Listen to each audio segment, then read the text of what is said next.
Big breaking news అండి. వైసీపీకి మరో షాక్ తగిలింది. నిజంగా ఇది బిగ్ బ్రేకింగ్ న్యూసే. ఎందుకంటే అసెంబ్లీతో పోల్చుకుంటే శాసనమండలిలో వైసీపీ ఆధిపత్య పోరు చాలా బాగా కనపడుతుంది.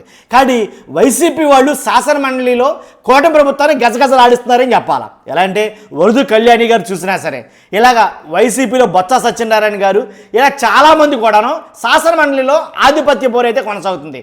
నిజంగా శాసనమండలిలో చూస్తే కనుక అధికార పక్షం ఏదో అర్థం కాని పరిస్థితిలో ఉంది శాసనమండలిలో. కాబట్టి వైసీపీదే అధికార పక్షం అన్నట్టుగా ఉన్నది అక్కడ. కాబట్టి ఇలాంటి పరిస్థితుల్లో అదే శాసనమండలిలో దెబ్బ మీద దెబ్బ పడుతుంది వైసీపీకి అని చెప్పాలా. ఎలా అంటే ఎవరైతే ఎమ్మెల్సీలు రాజీనామాలు చేస్తున్నారో వాళ్ళందరూ చూస్తూ ఉంటే ఏం జరుగుతుందో అర్థం కాని పరిస్థితి వైసీపీలో ఉంది.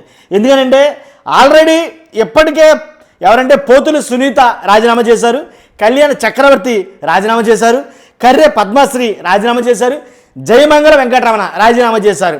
ఇప్పుడు దానికి తోడు ఎవరంటే రాజశేఖర్ రాజీనామా చేయడంతో 5కు చేరిన ఈ రాజీనామాలు 5 మందికి చేరింది రాజీనామాలు. కానీ ఎప్పటికి 5 మంది రాజీనామాలు చేశారు. ఇక్కడ వైసీపీ అసంతృప్తులు అని అంటున్నారు. కాబట్టి ఏం జరుగుతుంది అసలు ఎమ్మెల్సీల విషయంలో?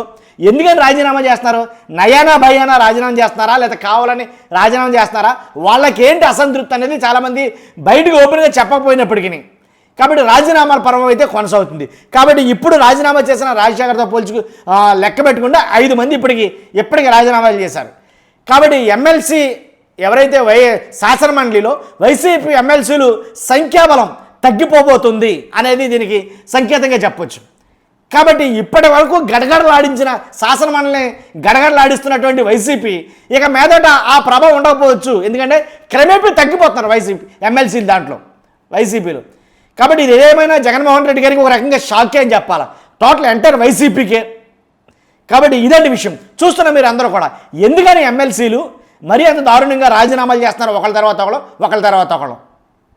ఎందుకనంటే వాళ్ళు ఎందుకు రాజీనామా చేస్తున్నారు, ఏం ఆశించి రాజీనామా చేస్తున్నారు, దేనికోసం రాజీనామాలు చేస్తున్నారు అనేది ప్రస్ఫుటంగా అయితే చెప్పట్లా. ఏదో కారణాలు చెప్పేస్తున్నారు, దానివల్ల రాజీనామాలు చేస్తారు. కాబట్టి వాళ్ళ అసంతృప్తి ఏంటనేది చెప్పడం వల్ల చూస్తున్నా మీరు అందరూ కూడా. మీ అభిప్రాయం ఏంటి? అసలు వైసీపీ ఎమ్మెల్సీలు ఎందుకు రాజీనామాలు చేస్తున్నట్టు? కానీ ఇప్పుడు రాజశేఖర్ రాజీనామాతోటి 5 మంది ఎమ్మెల్సీలు రాజీనామాలు చేసినట్టు 5 మంది వైసీపీ అసంతృప్తులు ఎందు గురించి అసంతృప్తి వ్యక్తం చేస్తున్నారు? మీ అభిప్రాయం ఏంటో ఖచ్చితంగా కామెంట్ రూపంలో తెలియజేయండి.